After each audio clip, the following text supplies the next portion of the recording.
ನಮಸ್ತೆ ಎಲ್ಲರಿಗೂ, welcome to my channel. ಇವತ್ತು ಒಂದು ಹೊಸ ರೆಸಿಪಿ ಜೊತೆ ಬಂದಿದ್ದೀನಿ. ಅಂದರೆ ಸ್ಪೆಷಲ್ ರೆಸಿಪಿನೇ ಅಂತಲೇ ಹೇಳ್ಬೋದು. ತುಪ್ಪದ ಹೀರೆಕಾಯಿ ಅಂತ ನೀವು ಕೇಳಿರ್ಬೋದು.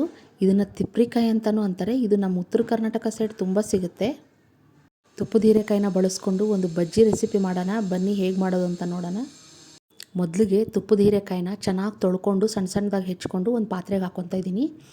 ಅದಕ್ಕೆ ರುಚಿಗೆ ತಕ್ಕಷ್ಟು ಉಪ್ಪು ಮತ್ತು ಹಸಿಮೆಣ್ಸಿನ್ಕಾಯಿ ಸಣ್ಣದಾಗಿ ಕಟ್ ಮಾಡಿರೋದು, ಕರಿಬೇವು, ಬೇಕಾದ್ರೆ ಕೊತ್ತಂಬರಿನೂ ಆ್ಯಡ್ ಮಾಡ್ಕೊಬೋದು, ಸ್ವಲ್ಪ ಸೋಡಾ, ಕಡಲೆ ಹಿಟ್ಟು ಎಲ್ಲನೂ ಹಾಕ್ಕೊಂಡು ಬೋಂಡ ಹದಕ್ಕೆ ಕಲಿಸ್ಕೊಂಡು ಚೆನ್ನಾಗಿ ರೆಡಿ ಮಾಡಿ ಇಟ್ಕೊಳ್ಳೋದು.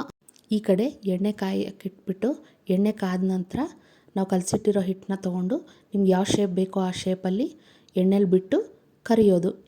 ಕರೆದಾದ್ಮೇಲೆ ಸೂಪರಾಗಿರುತ್ತೆ. ನಿಮಗೆಲ್ಲಾದರೂ ತಿಪ್ರಿಕಾಯಿ ಸಿಕ್ಕರೆ ಅಥವಾ ತುಪ್ಪದ ಹೀರೆಕಾಯಿ ಸಿಕ್ಕರೆ ನೀವು ಟ್ರೈ ಮಾಡಿ ತಿಂದ್ಬಿಟ್ಟು ಕಮೆಂಟ್ ಮಾಡಿ. ತುಂಬ ಚೆನ್ನಾಗಿರುತ್ತೆ.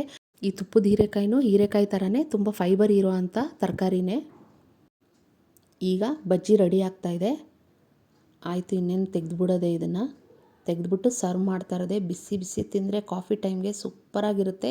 ಎಲ್ಲರೂ ಟ್ರೈ ಮಾಡಿಬಿಟ್ಟು ಹೇಗೆ ಬಂತು ಅಂತ ಹೇಳಿ. ನನ್ನ ವಿಡಿಯೋ ಇಷ್ಟ ಆಗಿದ್ದರೆ ಲೈಕ್ ಮಾಡಿ, ಸಬ್ಸ್ಕ್ರೈಬ್ ಮಾಡಿ, ಹಾಗೆ ಶೇರ್ ಮಾಡಿ. ಬಾಯ್.